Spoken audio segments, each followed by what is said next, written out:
He's dehydrated, suffering from exhaustion. But the launch was full of supplies, everything he could have needed. He's also in shock. He keeps talking about monsters, red monsters. He wants us to alert someone, urgently. Who? The Emperor of the First Circle of the Universe. It's the emblem of the chief officers of the Imperial Navy. I'd say red-hot potatoes for small-time smugglers on the run like us.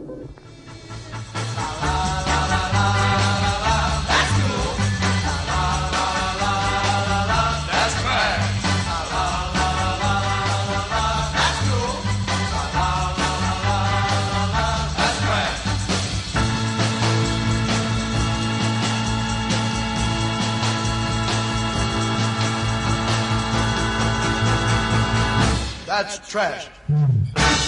Hello, and welcome to another episode of That's Cool, That's Trash, the podcast where we watch a psychotronic movie online, then get together on Skype to break down the crazy. I'm Matt Howell. I'm Scott. And we are joined today by a very special guest. Please introduce yourself. Hi, I'm Rob. Rob, thanks for being on the show.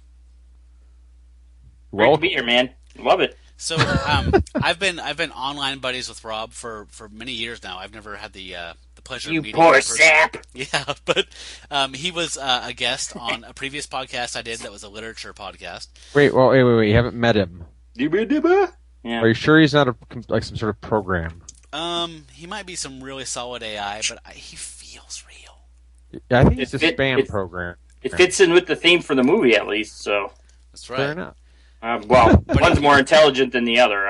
Doesn't talk like a cowboy. So this week we're going to be talking about. I mentioned before that we like to explore some genres, and one of them is knockoffs, and a subgenre of knockoffs is Italian knockoffs. The Italians seem to love jumping onto successful films from the West and making their own versions of them cheaply to trick audiences into coming in and spending their money. We are looking at a knockoff of one of the most successful films of all time, Star Wars. And the film we watched was Star Crash. Right? From 1979. Yes. We watched that, baby. So this was an Italian-produced film. All the principal actors were American, or English-speaking at least. Yep. But everybody else wasn't.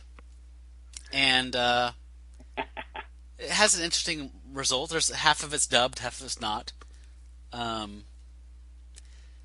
Yeah, it's what do you guys? I don't know what to say. I'm sorry. I'm just visualizing that Max von Sydow kind of Flash Gordon knockoff is the villain right now, and if that doesn't make you laugh, I don't know. Wait, Christopher Plummer was the villain? No, he was a good guy. He was like Obi-Wan. Huh? No, like the villain in the movie, that had that huge high collar and that crazy cowl and the weird hat hair. Yeah, which he was. No, he's basically cowl and headgear in the movie. But what's the Flash Gordon villain? Ming the Merciless. He's basically Ming the Merciless. But yeah, in the movie though was Max von Sydow. Oh right. Yeah. No. Oh wait. Oh, the guy, the samurai. He looked like John Belushi, sort of. I he wish was like his samurai character. That would have been sweet. Except for John Belushi's samurai was much more subtle. Right. a little more nuanced performance. Exactly. So, okay, gotcha. Who among you are Star Wars fans? Sure, I liked it as a kid. Yeah. What? As a kid? Scott, I'm feeling like you're still a Star Wars fan, aren't you? Yes. I am. I'm a Star Wars fan. So I'm feeling like I'm probably, just judging by Rob's response, I'm kind of probably in league with him. I grew up, being heavily impacted by it and it being this huge thing. And then I kind of grew up and watched some Kurosawa and read some Joseph Campbell and revisited the film and realized it's not really that good. But everybody says I'm an asshole when I say that, so I know it's an unpopular I don't think you're an asshole. Obviously, it's got its place in history, I mean... The last three films didn't help me, personally, too much. Okay, the last three films had Jar Jar, so fuck off, everyone. Yeah, that's when they got good. Yeah. Yep. He's so good, Get rid of that Mark Hamill character and get the real star in there, that's what I said. That's right. No. That's right. That's Jamaican right. There's bunny that fish. damn straight. Gotta love midichlorians. So no, but the prequels aside, Okay. let's talk about. Let's just talk about contextually. I mean, here's my thing we don't about need to Star talk about Wars. Star Wars, but I mean, let me just tell you. Here's something real quick aside. I love it. This It's is like, how great okay, we're Star done with the Wars subject. was. But one Star more Wars thing. was so good that you can poo-poo it all you want, but they got people to buy toys and give them as Christmas presents, and they didn't even have toys to give them. They gave them little pieces of cardboard and said, "You're going to get an action figure eventually." what? They ran out of toys and had placeholder gifts? They didn't have toys. They weren't out. Oh, when because- the film actually broke, there Yes. were no toys yet? Oh, no, exactly. It From was Kenner? George Lucas had the foresight to say, "You can, I'll make more movies if this is a hit, but I want the rights to all the merchandise." And the movie studio was like, "Yeah, sure, whatever." I think that's part of the mythology of it, though. No, it is actually. I think part of the reason that people love it so much is because they got sort of ensnared in that net of merchandising. That's the beauty of it. That was the first merchandising, the Juggernaut, because nobody had ever done this before, and George Lucas realized that there was money to be had if it was successful. He did. Yes, and here's the thing: is that people bought the cardboard because it was such a phenomenon, and they gave it to their kids, and you were happy that you were like going to get action figures in the future. Because I got that. I was going to ask you, how many of those pieces of cardboard do you still have? I wish I had, because the cardboard's worth more than the action figures if you have that stupid piece of cardboard.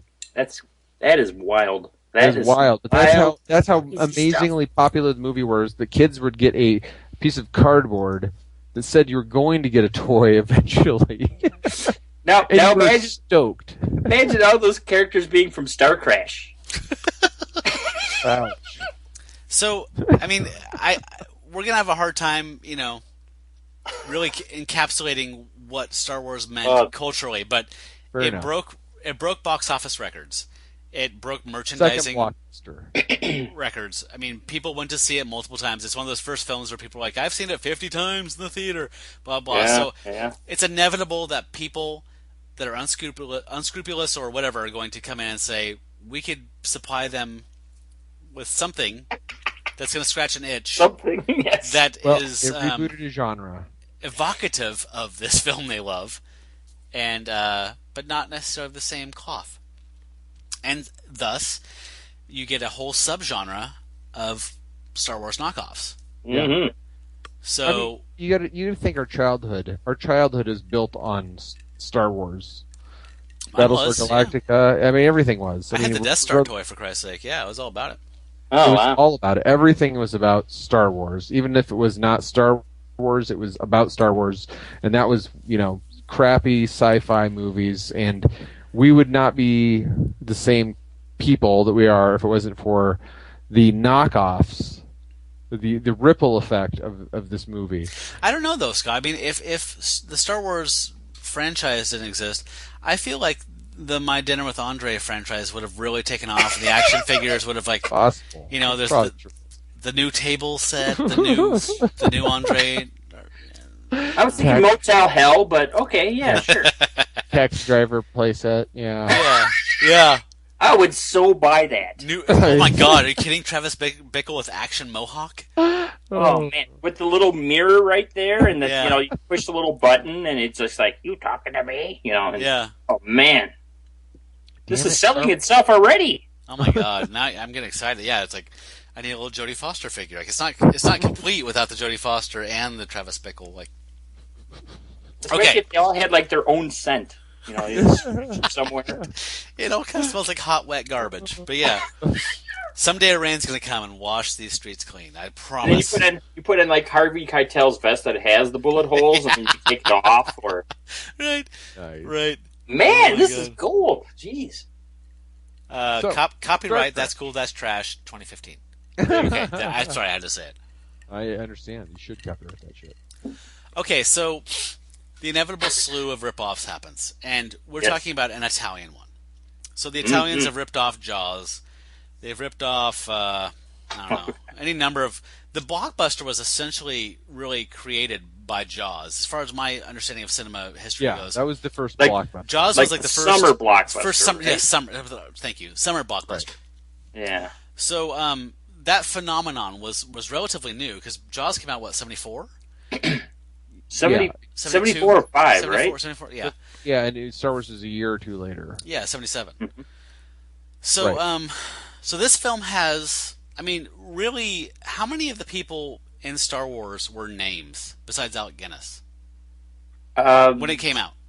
Maybe No. Harrison Ford? No, No. Harrison Ford was his American his Graffiti only- and American Graffiti Guns was- of Navarone or whatever, or Force 10 from Navarone. Actually, that was actually released after Star Wars. He filmed it before, but was released Oh, after. wow, okay. Yeah. Very limited roles before. No, yeah, exactly. Mark Hamill There was a nobody, right? Yeah, Mark Hamill's a nobody. Carrie Fisher was just Eddie Fisher's celebrity, daughter, yeah. right? Debbie Reynolds' Kid. daughter.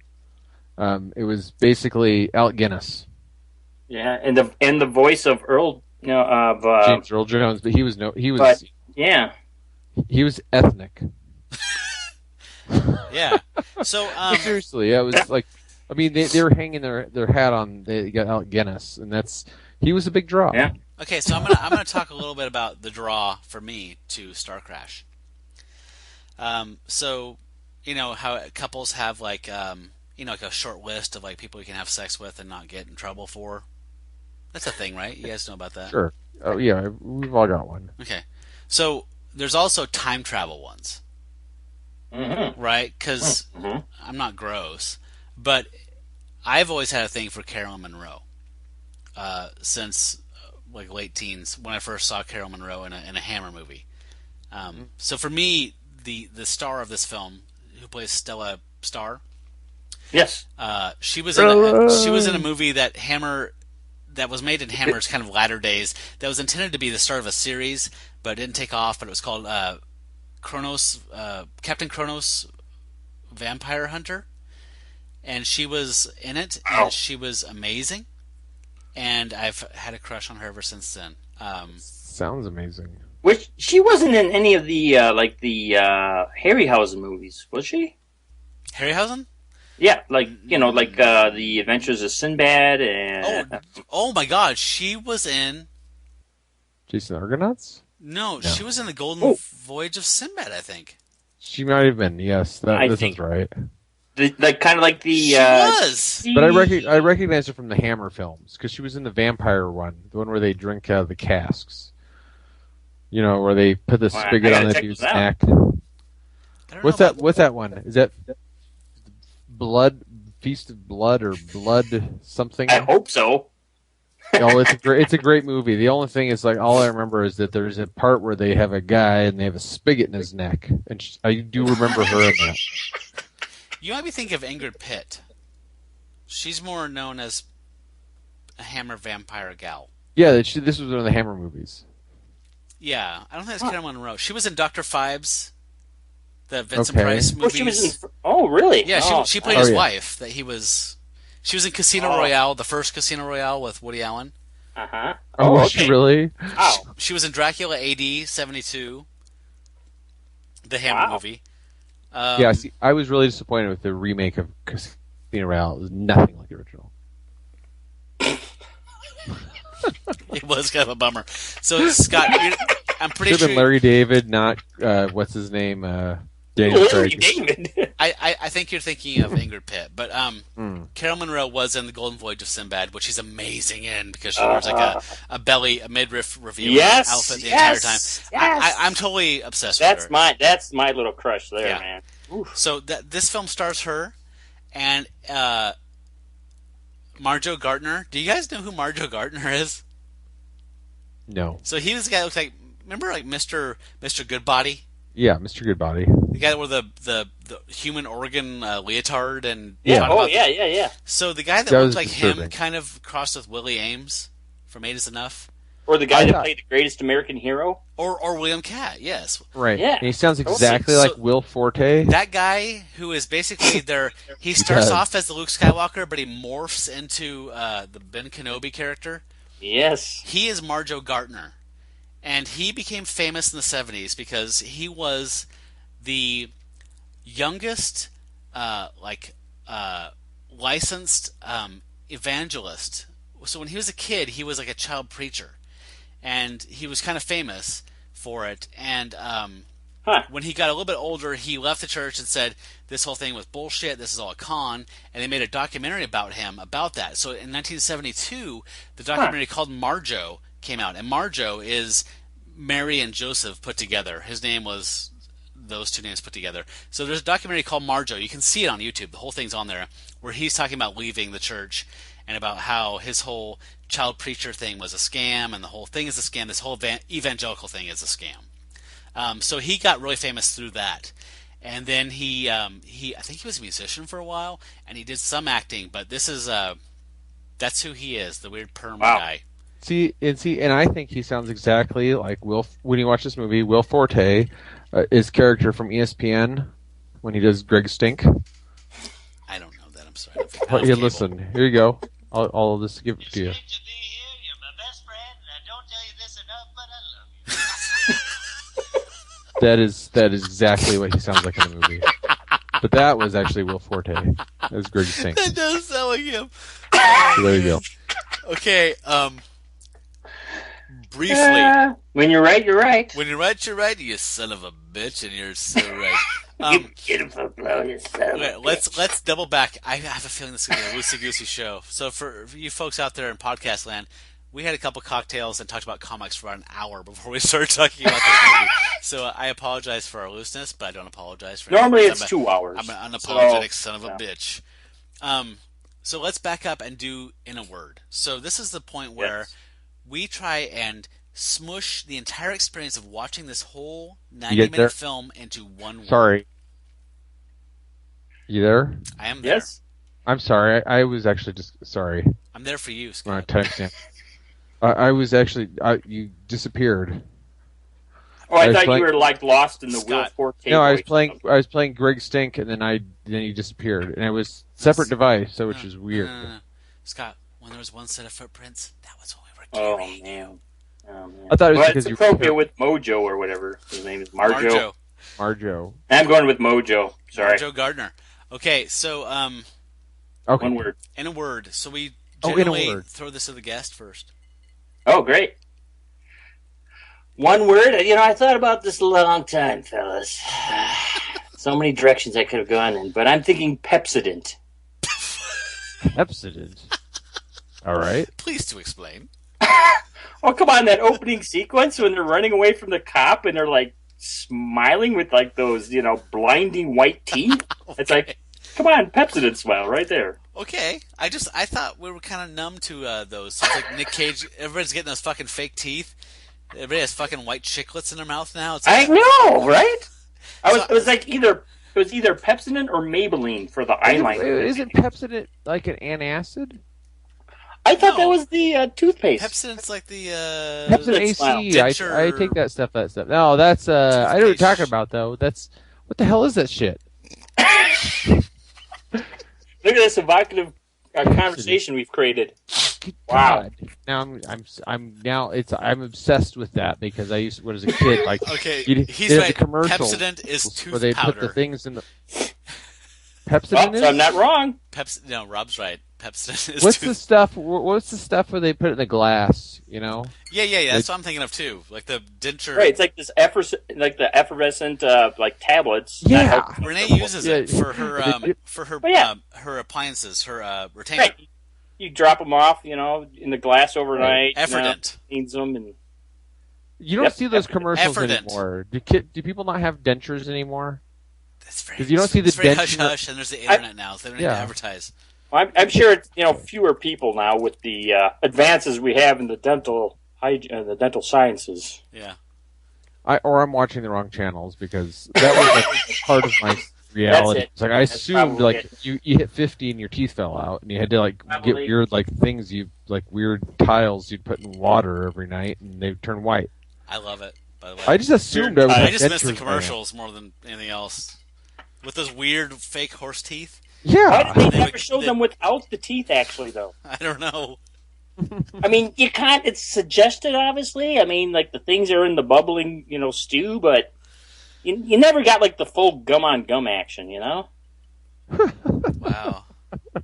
That's hot the way you put that. This podcast is just really. Hey, thanks for having me on, guys. That's it. Okay, moving on, Scott. That's my final answer. In a word, Scott. Derivative. That's terrible. But this is what it is. I like that your word was lazy and derivative also. Thanks. Oh, wow. Nicely done. No, I got in a word, I actually didn't even think about this segment of the show for once. Well, yeah, I'm not going to stick with it, but that's what I've got. So there you go. Well, you only had a couple weeks to prepare. So my word is perm. Wow, yes. Nice.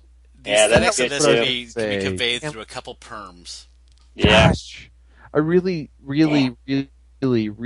miss the fact that there was a time when it was like, you just get a perm. Acceptable? Nay. Recommended that you Recommended. Blue Lagoon. Right. Get a perm. Right, Blue Lagoon. Blue Lagoon, get a perm. Yep. Greatest American superhero. Yeah, that's true. Yeah, it is kind of like a Blue Lagoon perm. So yeah, I don't think we need to slum too much here by really talking about the narrative, unless you want to comment on how the narrative is basically cribbing from Star Wars. Like, there were scenes in here. Yes. Oh my God. There's Zarth Arn. And don't get me wrong, this movie is derivative, because that's my word. But this... I'm trying to help you out, you son of a bitch. Son of a bitch. Okay, it's hard to follow this movie. We're going to jump around because this movie's horseshit. So we can just call shit out. But like, okay, Scott, for instance, what I'm talking about with being derivative is that the scene when they land on the planet, just like in the last couple acts, they land on this planet and these troglodytes attack them.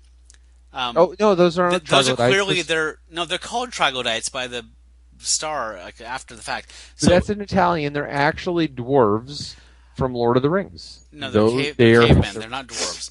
Okay, no, so if you look at them closely, those are definitely. My point is that functionally they act as Jawa or as sand people, the Tusken Raiders. That's their job. There's a bunch of stuff in here that's like the same thing where it's like, this is the ersatz shitty version of blank. So Marjoe Gortner, who seems to be Luke Skywalker at first, but becomes Obi-Wan Kenobi, he has his own little scene that's basically where he's saying, what is Obi-Wan's line? Like, if you cut me down, I shall become more powerful than you. Wait, this is the Luke Skywalker perm dude? Yeah, but he becomes Obi-Wan essentially, functionally in the story. Oh, right at the end of the movie when he dies. He sacrifices himself, and he basically she's saying, "Just heal yourself. You're magic. Just heal yourself, and let's get out of here." And he's like, "No, the future says I can't." So yeah. Oh no, that was my what? favorite. That was my favorite line of the movie. Was my kids picked up on this was that like I know what happens in the future. Well, what happens? Well, I can tell you, but it's against the law. It's against the law. I almost that's what I tell, because actually that's the truth, because I know everything too. Yeah. Ask me anything about the future. But it's against the law for me to tell. I can't tell you. Yeah. Oh, can't Sorry. do it. Yeah. So I don't know about you guys, but I'm a huge Frank Herbert fan, and I felt like maybe inadvertently there was some Frank Herbert Dune kind of messianic tones here with that, but like. The Obi-Wan character, the Force, whatever, was more like the Kwisatz Haderach. In the sense that he constantly knows the future. He's living in the future, in the past, and the present at all times. Like that kind of messianic, weird, prescient. Right. That explains his hair. Yeah, because he's like, this is going to be so cool. Never. Well, I felt like it was ever expanding like the universe. Yeah. He's like, check this out. Yeah. This will be so cool when Zapped comes out. So, I want to play some clips. Oh, please. So, as I mentioned earlier, the principals were all English speaking, and most of their audio, I believe, was replaced, even though it might be a tiny bit out of sync, but everybody else was not English speaking, and they were dubbed. And I want to play, I love when we watch a dubbed movie, and when the dubbing actors get really into the mouth movement, to where the mouth movement drives their performance more than the actual meaning of what they're saying. Because that's such a well. Let's just rock it out a little bit. Ready? Here's from the beginning of the film. Why do you need me, Commander Clark? We have entered the very heart of the haunted stars, but we have been unable to find the secret fortress of the enemy yet, Count Zarth Arn. We must stay alert. We should be in the very vicinity of it. So we should go and get a cocktail together. It's like Christopher Walken winding down. Yep. And I'm so What is happy that in the road you were ahead? for this. It's not stilted. Did you guys have any favorite characters? Or Yes. Hillbilly Robot. Yes! fucking A. Yeah. Fucking A. I actually thought he was a nerd at first. I thought he was like a nerd. Nerd. He was nerdy. He was like, I am a nerd robot. So- and then it was like, oh, wait. Then he was like, well, come on, get So- get her done. Question. What was that? So that's the American version. Did you guys find yourselves wondering what did he sound like in the Italian version? Like, what is the Italian did. translation of C-3PO? Because that's what he's supposed to be, right? I would imagine. I was trying to figure out exactly. Anytime you hold your hands at those little like insect arms, like 45-degree angles, Sure, you're C-3PO. That's what you're. That's like the shorthand for all right, C-3PO. fair enough. So what do you think he sounded like? What does the Italian version of C-3PO sound like? I was obsessed with this. Well, I'm thinking the arms would have been moving, right? Wait, I got a question. Did you not find it? Did I look? I thought you actually found like I thought you were going to play us a clip. I wish. No. Oh, good God. No. I'm a little obsessed with him. Well, that's fair. Because I love the idea that someone not only made artificial intelligence, but they gave it a shitty personality of like a generic cowboy. Yeah. Right. Yeah. I would say hillbilly, but yeah, exactly. Like he's like, come on, get out of here, get. I'm just a plain chauvinist robot. Yeah. Come on. Why was I thinking he was like Slim Pickens from Dr. Strangelove or something, you know? No, he's like Slim Pickens from fucking Black Hole, brother. That's what you're thinking of. Exactly. So wait, I have a clip here called Bounty Hunters. I think this is Oh Lord. him. Oh my God. So the robot cowboy is called L. I don't know what that means. It's his like model name or whatever. Like but the detail? other guy, Thor. Thor. Were you guys he's totally- Drax is which my kids called him. Because they're like, ghetto I gotta Drax say, the Destroyer. yeah, it's they watch this and they're like, this is ripping off Guardians of the Galaxy.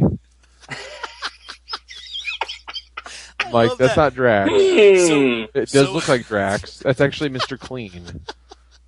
And Right? they look at me We weird. have- no, actually, it actually is Not Mr. to be Clean. confused with the rock star Thor. Right. Yes, but Thor. So great Thor. everyone, listeners out there, Thor, the character Thor, is a green alien who looks like Drax from Guardians of the Galaxy, who is actually the actor who played Mr. Clean That's what I thought. from all the commercials when you were a kid growing really? up, and Was like, he? yeah, that's Mr. Clean. Thor which- was Mr. Clean. Thor was Mr. Clean. Okay. I thought so- I recognized him. So Mr. Clean was one of the characters that like has shaped me as a child of like being sort of like Sexuality. well, it was kind of like I'm a frighteningly aware of like, your sexuality, well, not kind of. I was like, this is like some sort of sexual. okay. Did Mr. Clean disturb you like sexually in some way? Like sort of like I'm like I wouldn't want to be alone with Mr. Clean. Honestly, Yeah. I saw his earring and I thought, I'm not sure I want to be alone with this guy. Is that what right. you're asking me? Yeah, I'm like, you want me to spread him on the floor? 'Cause I feel like he wants to spread me on the floor. Okay, so can I just chime in real quick? So the actor that plays Thor, who is this broke ass time travel backwards Drax the Destroyer, is Robert Tessier, and he was bald throughout his entire career. He was a stuntman and actor, and you've seen him. Like, if you're listening to this podcast, hit pause, go to Google image search, type in Robert Tessier, Tessier, you'll see this guy and go, oh my god, that guy. He played a biker heavy, or Mr. Clean, or he was in like The Fall Guy, Silver Spoons, Magnum P.I. Megaforce. He was in everything. Everything. Chips. Don't tease me with that Megaforce stuff, man. Fantasy Island. Cannonball Run. He was in everything. Vegas. Mm-hmm. Incredible Hulk TV series. He was basically Dukes of Hazzard. Heart to Heart. He was basically created to make you feel uncomfortable. Anyway, he's the Judas of this this whole thing, right? So so the film starts off. We meet Stella Star and her alien friend Marjoe Gortner, who's called like Acton, and they're being pursued by the Emperor's bounty hunters. This is like the weird ghetto version of like Boba Fett and whoever. Are these the robots? The terrible Thor animated robots? I bet you never expected to see me here. And you too. Poor Stella, your escape efforts have been wasted. Okay. I've lost again. Take me back to that hell of a prison. You don't understand. We were sent to free you. Your sentence has been canceled. Have you both gone mad? I only have logic and emotion circuits. No room for craziness. We all have been assigned to a top-secret Imperial mission. We must now leave and set Acton free. Now here's a question. Here's an esoteric question for you. How can audio, without seeing any visual, how can it sound dubbed? I know, right? That's the beauty. So, are you guys fans of Andy Daly at all? I'm fans of John Daly. I love John Daly too, but do you? You can hit it a long fucking ways. Are you fans of Andy Daly? Can't say that I know who that is. So he's a comedian. Do you ever see Eastbound and Down? Yes. He played April, Kenny fucking Powers' True Love's husband. He has his own show on Comedy Central called Review, where he reviews life. Fuck yeah, I love that fucking show. That show's great. I love that guy. He does this great show called Andy Daly's Podcast Pilot. Andy Daly's Podcast Pilot Review, Preview, or something like that. So where he basically just trots out these characters he creates, and they are ostensibly podcast pilots sent to this podcast company to be pitched. So they're all just ridiculous. But he has one character called Dalton Wilcox, who is the poet laureate of the West, and his book that he's supposedly pushing is called like "You Must Buy Your Wife at Least as Much Jewelry as You Buy Your Horse," and other humorous anecdotes of the West, or something like that. But every time that L speaks in this movie, I keep thinking of Dalton Wilcox. So he was on Comedy Bang Bang. He was on the Andy Daly podcast, and this whole thing. Can I play him reading one of his Western cowboy poems? Because I think of the goddamn robot every time I fucking hear him talk. Please. Anyhow, this is called A Dangerous Life. All right, here we go. The cowboy's life is full of danger. To risks to his life he is never a stranger. He knows there's a chance his horse may throw him. He lives in fear that a storm may blow him.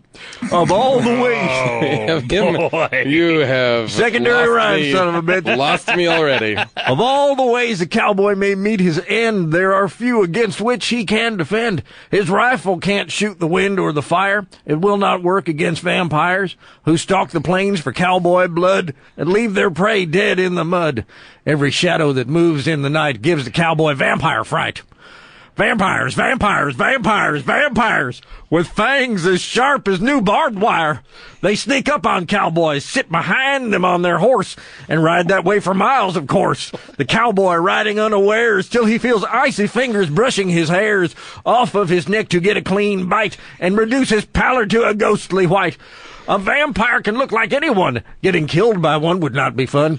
A smart cowboy will carry a stake of wood and bury it in the heart of anyone he thinks he should.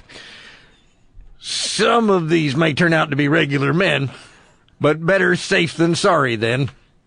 And that poem is dedicated to the memory of Winston Black and Carlisle Dunhill and Baxter Fields, Tom Sherwood and Lester Delwood and Wesley Norton and several folks whose names I'm not aware of. All right, let's take this point by point.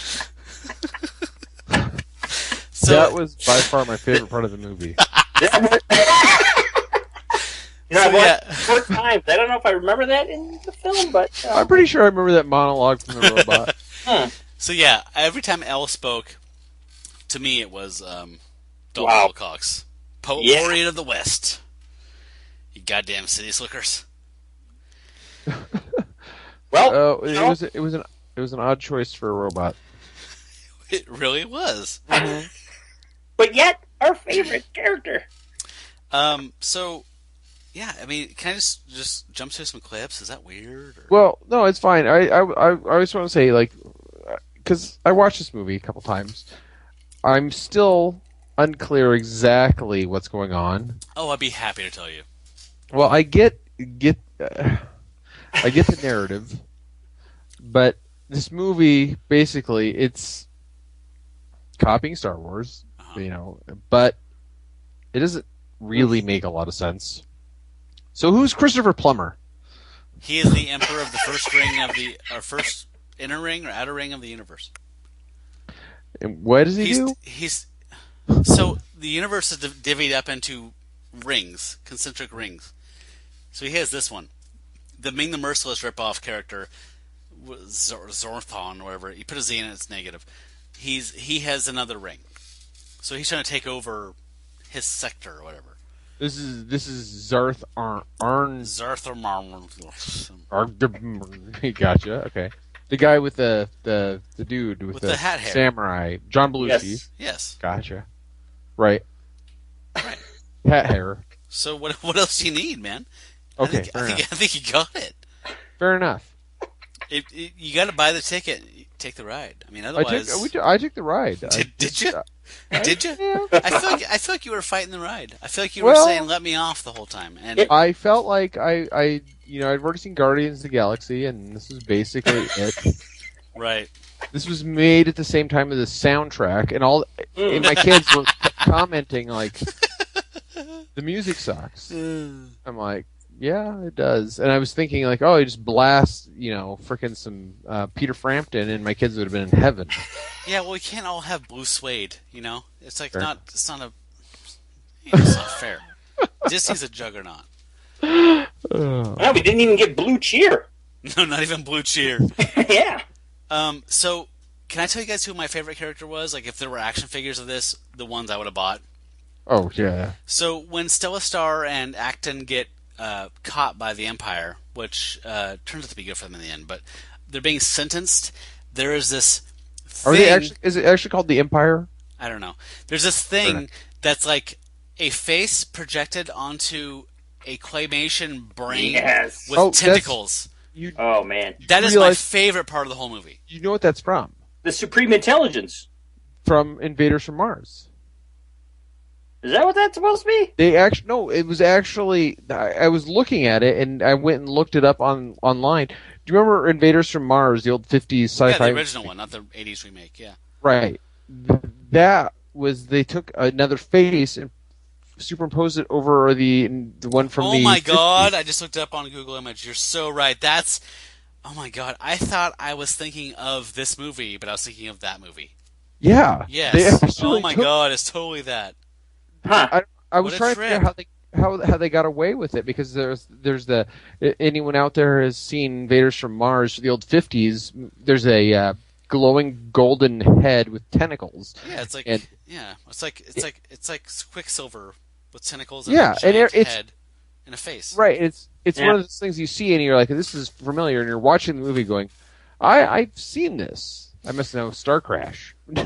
They just took the clip and then superimposed the face. I'm not sure how they got away with it. Honestly. No, they recreated it.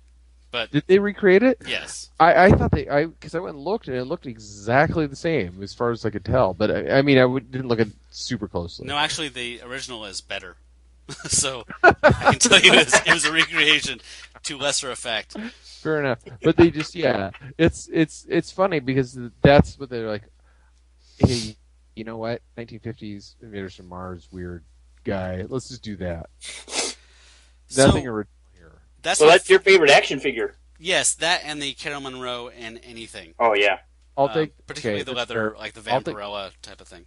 See, I'll take the really terribly animated twin robots. So here's a nice little example of, I love when exposition explains how things work for like outsiders, and here's a little bit of that. So only the third possibility remains. The heart of the haunted stars. An unknown planet named Eureka. Well, shall we begin our search? Let's go. The distance we must travel is enormous. By using hyperspace, what would normally take 2 months to reach, we should do in 2 hours. Everything ready? Ready. Right. I loved the Ernest movies. Ernest Goes to Europa. So for you folks at home, in case you don't understand how hyperspace works, I'm going to explain it to you. New York City. And so, Rob, I know that you're a fan of Mystery Science Theater and the Gamera movies. Tell me, 'Tis true. Tell me why I'm playing this clip. It's here, on the third planet of the next solar system. I've never been there. What's it like? Red fogs, high winds, low gravity. The air is breathable, and the atmospheric conditions are stable. However, the entire planet is covered with ice and snow. And you must be extremely careful when the sun sets. The temperature drops thousands of degrees, and in an instant, everything freezes over. Sounds like a real garden spot. But you know what I say? I don't care. What is the connection? Hoth. Do you know the connection? No, what's the connection? Well, I know they find Gamera basically in the, is it the Antarctic or Arctic? No, you're trying too hard. There's one of the episodes where there's a kid who basically is like, I don't care. Or maybe it's oh shit, it's not Gamera. Is that where you're going to have the brain It's Prince of Space or something like that. I don't care. Prince of Space. And it keeps coming up over and over again. They just keep calling back to, I don't care. I don't care. I like that George Lucas ripped this movie off after he got ripped off. Yeah, he's like, let's go to an ice planet now. Oh, Star Crash is going to do Ice Planet? Oh, check this shit out. Yeah, this is, we're going to rip off that movie. So did you guys... that was one thing. Sorry, I was just going to say that was the one thing that really struck me of this movie is that as far as like the Star Wars ripoff for me is the idea of going to these very like specific planets that are like, oh, here's an ice planet, you know. Yes. I love that. That was a very Star Wars-y idea that took hold after that. I liked it too. I really liked the tech that Elle has to. So Thor, the Drax the Destroyer character, has been revealed as a Judas. He's actually working for the evil guy. And Ronan. Yes. He has locked Elle and Stella out on this Hoth planet, which, as you heard, drops thousands of degrees once the sun sets. So we get to hear a bit about how Elle, the robot, is going to somehow preserve Stella, the human, by holding her hand. Yes. Apparently that's gonna work. But they have a really touching moment because, as you realize, before this, Elle and Thor chased Stella throughout the universe because she was a Han Solo-esque bandit. Right. And now, because the Emperor needs her expertise in finding his missing son, they've become partners. So they have this sweet little moment where they're hoping that they don't freeze to death, or she doesn't freeze to death, and it's just so touching. I'm sorry, I just have to play it. I can use my energy to keep your heart working. You'll be in a state of suspended animation. Elle, as an opponent, I always knew you were programmed to never give up, which was infuriating. But now that quality must be best. You're the most faithful companion a woman ever had. And I, too, respect you, Stella. You are the nicest human being I've known. Now maybe is a good time to use your ancient system of prayer and hope it works for robots as well. Goodbye, my friend. Goodbye for now, Stella. Was Stella's last name Artois? Star. Oh. Dedoy. Can I share one more thing that I was really obsessed with? Please. After they get out of this jam, they're attacked by that, like this ion ray, and it scrambles L's circuits, and he starts talking jibber jabber. Absolute heaven. Ready? Always. Yes. I love this shit. We've been hit by an energy beam.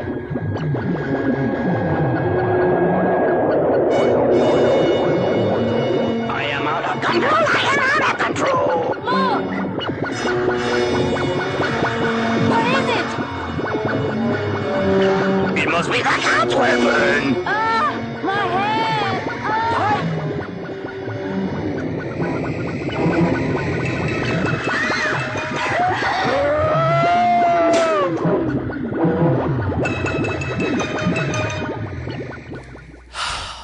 It doesn't get much better than that, my friends. Music too, man. Just so chilling. Just chilling. I call that robot jive.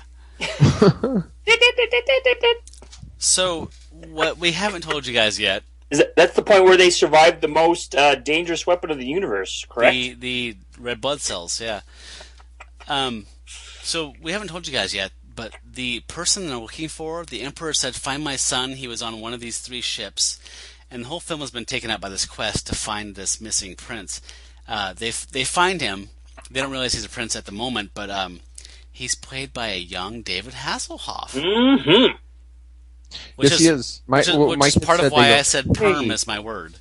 Yes, and here's what my kids saw when we watched it together. My 7-year-old goes, "Hey, it's the guy from SpongeBob movie. The guy who's a boat." Is he in the new SpongeBob movie? He's not in the. He was in the first SpongeBob movie. Yep. He was a boat. Okay. So they rode David Hasselhoff. Oh, I actually saw that. Yeah. Okay. I forgot about that. Wow. Well, good for him, because when I see him, I think of that footage of him shit-faced drunk eating a hamburger on the floor of the hotel room. So, I'm glad that somebody else has a different impression. I'm so glad my kids didn't have phones most of the time. No. Dad, what are you doing? It's this spaghetti meatball sandwich. Fuck you. And if you touch the camera, you're dead. This is the best sandwich ever! Go to hell! Yeah. I feel like we're not too married to the plot of this film, because we've all seen Star Wars and we've all seen like action movies. So like we know that they win, right? I mean, one thing I love, though, Matt. One thing I love is that the evil Emperor has this plan to blow up this planet, which they've been looking for the entire time. And the Prince, David Hasselhoff, is saying, like, well, my father, the Emperor, will survive. And he's like, well, we invited him here, so he'll be here just in time to explode. And then his father shows up, and he says, I wouldn't be Emperor if I didn't have a few tricks up my sleeve. I can stop time. What the fuck was that? Right? Is he going to pull that out now? What? I can stop time for 3 minutes. Well, if this didn't work, maybe there's this thing. Like, why did we do that in the first place, you jackass? How'd you become emperor? That was amazing. So who is and he Christopher? looks kind of like a Roman emperor. Yes, but who is Christopher Plummer? Like, my whole life, I've known who he is, and when I see him, I go, "What has he done? That's Christopher Plummer." But what the fuck is he famous for? Besides looking like Henry from motherfucking Punky Brewster. Seriously, why does anybody know who he is? His crazy ass little sister Amanda. Pause. Yeah. Is that his sister? But he knows. His daughter, Amanda Plummer, from Pulp Fiction. So what we're saying now? Christopher Plummer's daughter was on what? No, Amanda Plummer. Is she his sister? His daughter? Who is she? So we're basically saying the Plumbers are the first Kardashians. That's what we're saying right now. In my opinion, yes. Yeah. I mean, but he probably didn't even do a porno. Different times. Okay, I don't know. Yep. Christopher Plummer is Amanda Plummer's dad, so don't you any motherfuckers move, blah, blah, that whole thing. That's his daughter. Wow. That's great.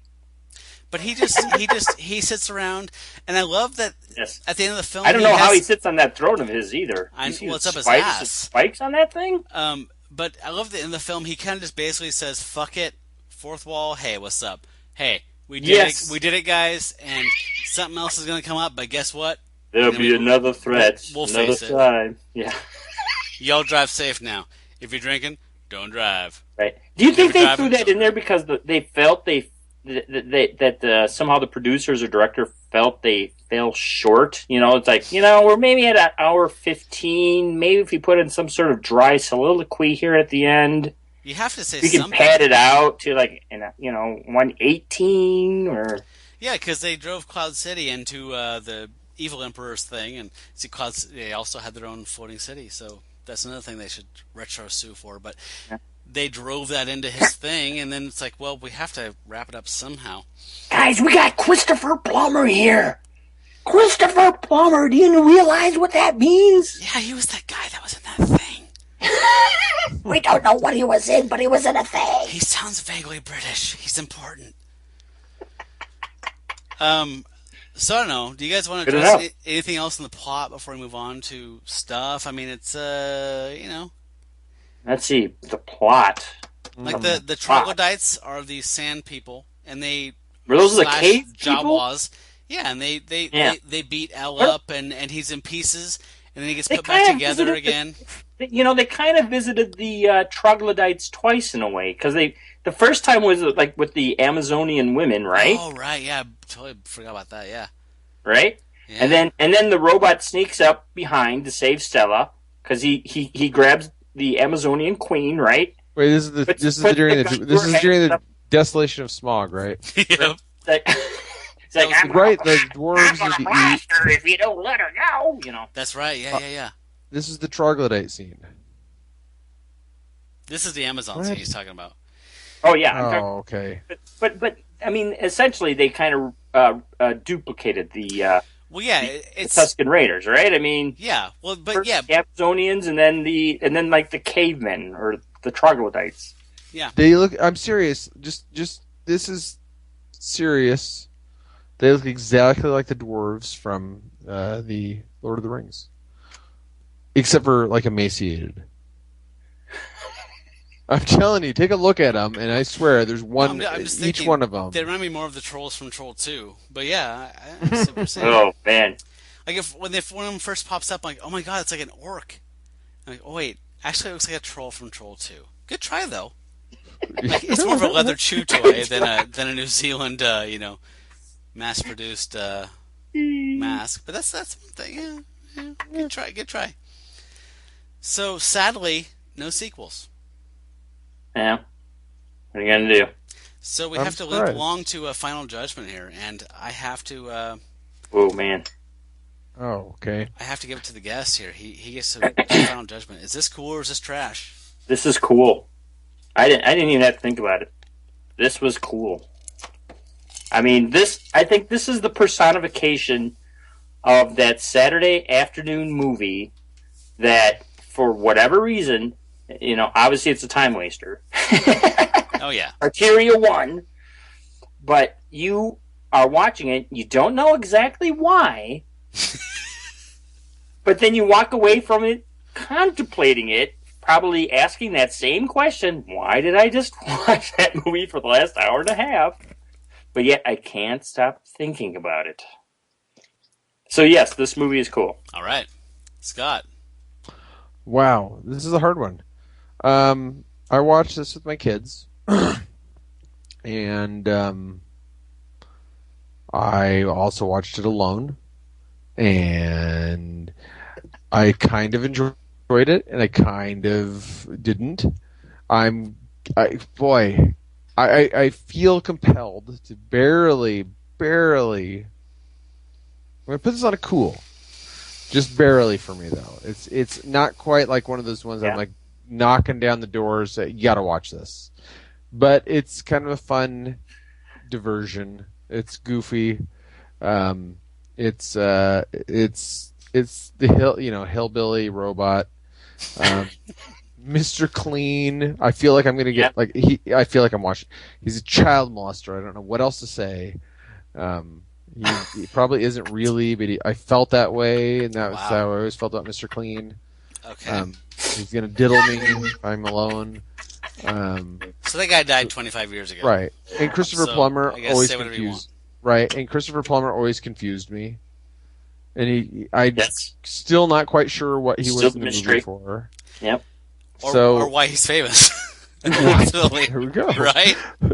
Exactly. So, but based To be fair, based we on can the say fact, that about David Hasselhoff too, even though we know what he has done.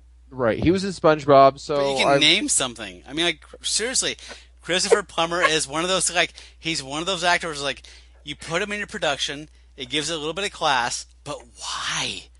Why does it? Because he's vaguely English sounding? Like, why? What is he? He wasn't an I, Claudius. He's not. What the fuck is he famous for? Who the fuck is he? Phoning it in. Yes, exactly. He's that guy. It's like you pay the extra $50 a day because he has kind of a British accent. That's it. He's like a Frasier-y guy. I mean, he's famously known for hating being in Sound of Music. He was in Sound of Music? Yeah. Why didn't you fucking cut me off like 5 minutes ago when I was saying who the fuck is this guy? He's the commandant. The whole like He's the dad, the Potter Familius. Yeah.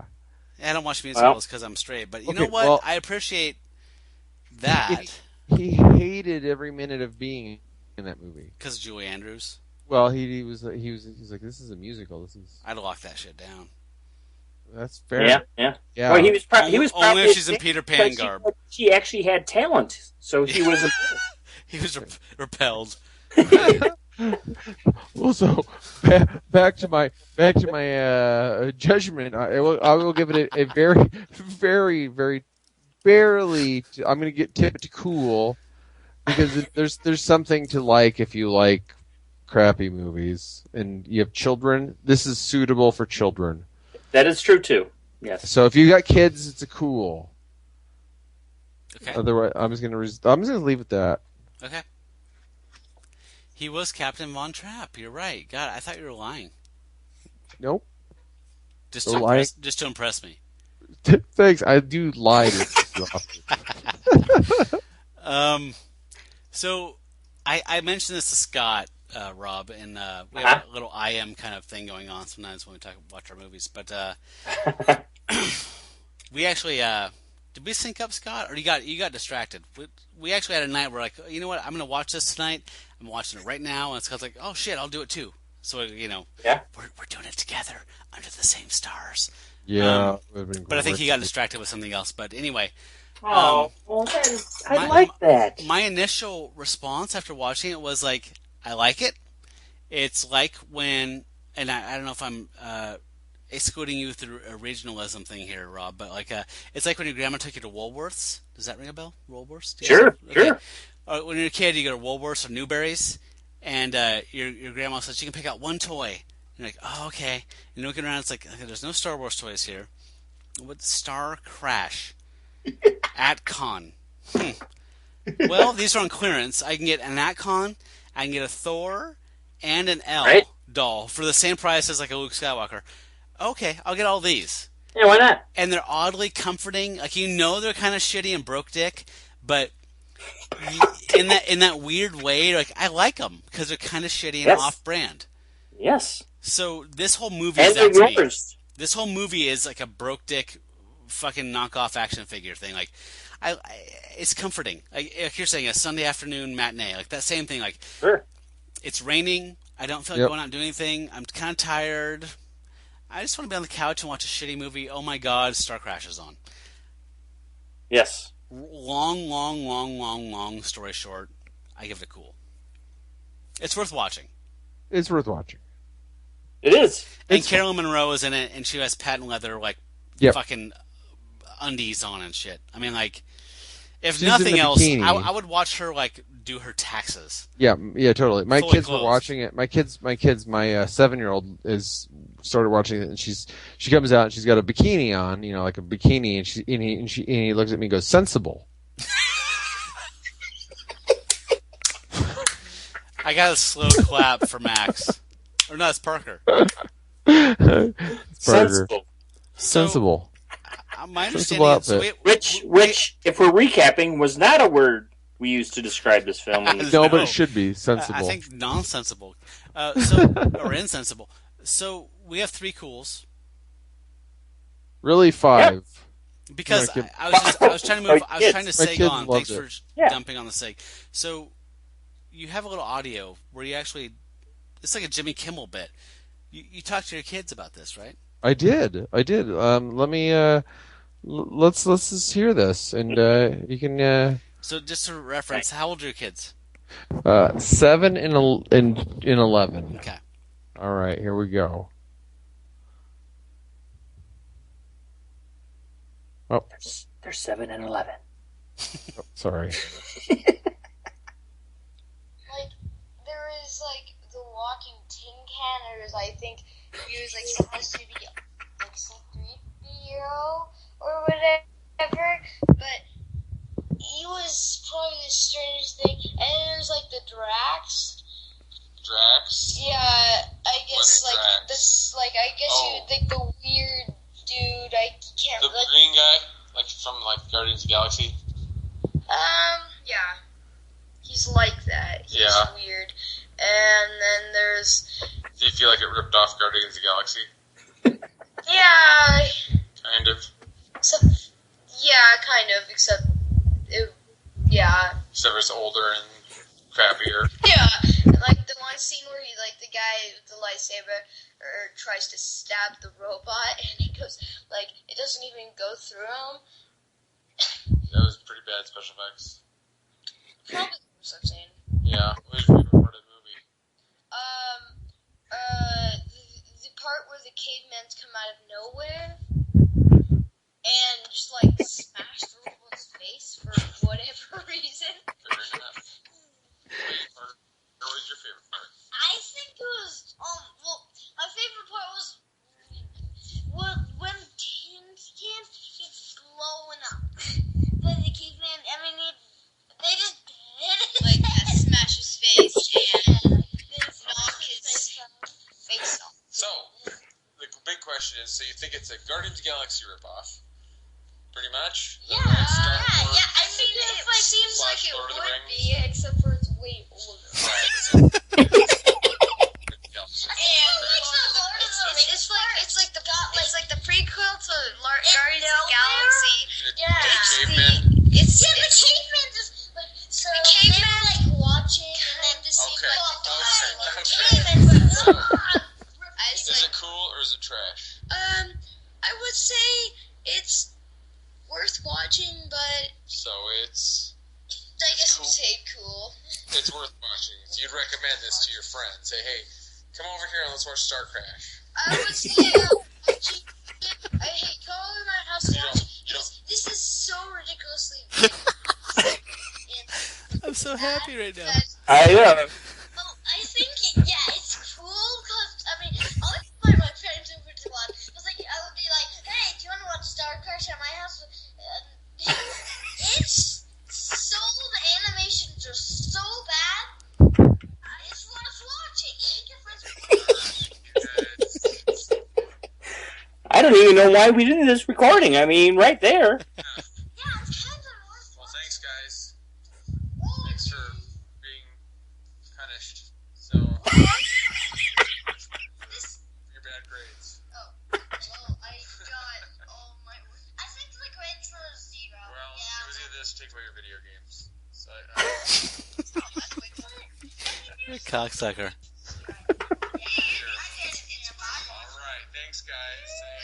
Oh, man.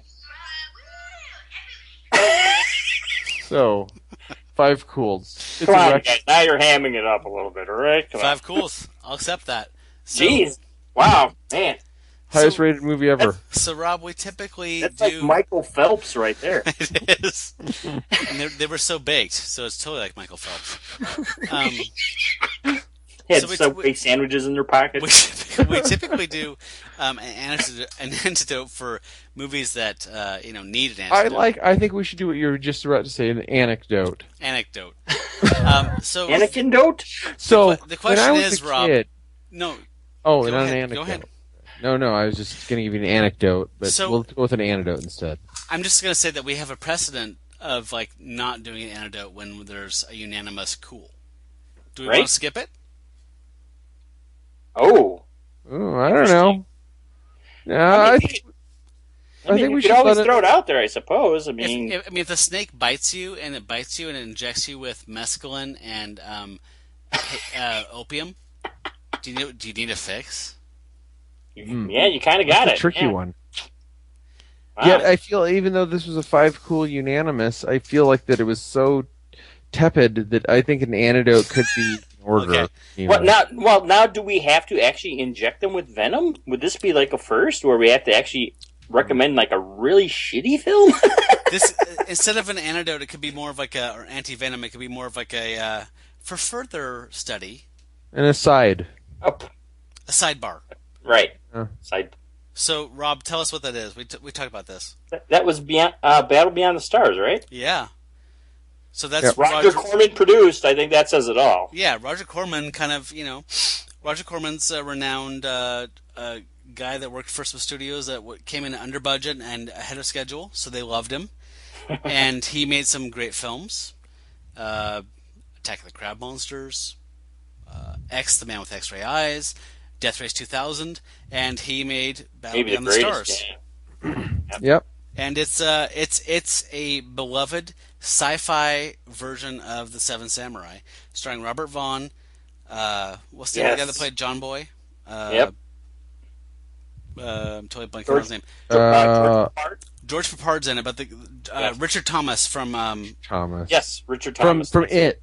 from It, yeah. But there you go. Let's yeah. go with that. Anyway, it's a Seven Samurai in space, and it's actually pretty goddamn entertaining, and it's on YouTube.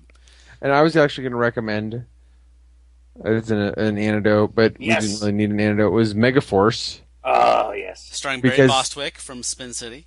Right, and Drax, Mr. Clean, what's his name is in it. That was how I came to that Robert one. Tessier or whatever. No. Yes. Yes, so that was my connection to that one, and Megaforce is one of my obsessions from childhood, because I ended up watching Annie instead of Megaforce. So, not the Jamie Foxx version, I wasn't that blessed. So, Megaforce has been on your list since we started this podcast. Megaforce needs to be... And it wasn't on YouTube in its entirety until recently. Until recently. So we might just need to add it to the schedule. We need to put it on the schedule. It needs to be on the schedule. Megaforce will happen, listeners. Warning.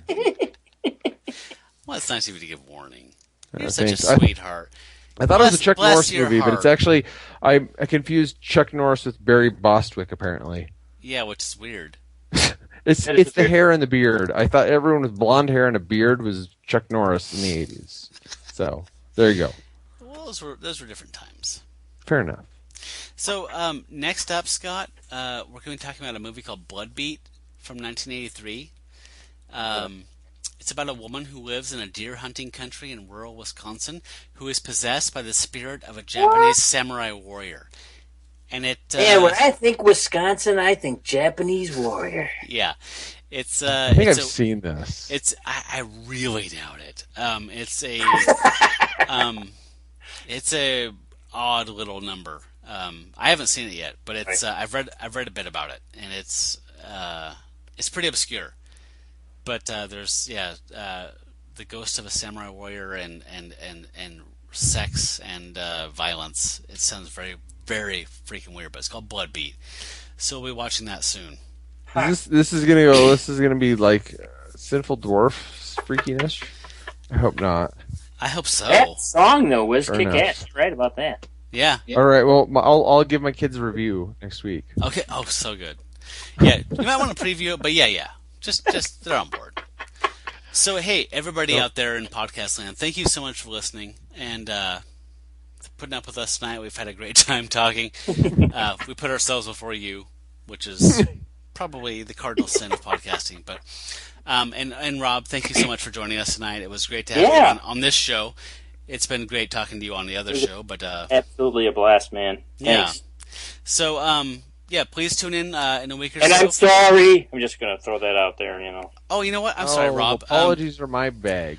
So Rob is a. I get to apologize. Rob is a very talented painter and artist all around. And Rob, can you give them your Twitter handle and your Flickr things so they can check out your stuff? It's Twitter is simply at VernSun, V like Victor, Sun SON, VernSun. And Flickr is basically just about the same thing. It would be like Flickr / VernSun. Like, you know what I mean, Vern? Son. Like Yes. The son of Vern. Don't ever say that in front of my father, though. I won't. I won't. I don't want any trouble. I'm just. He worked in a factory, and I'm just passing through here on the way to somewhere civilized. The 80s during the Ernest movies must have been hard for him. It was a little bit difficult for him. Yeah. All right, so I had a great time, you guys, talking about George Lucas chum with you, and I appreciate your time, Rob. Absolutely. Hey, for That's Cool, That's Trash, I'm Matt Howell. I'm Scott. I'm Rob. And you folks out there, stay trashy. That's cool.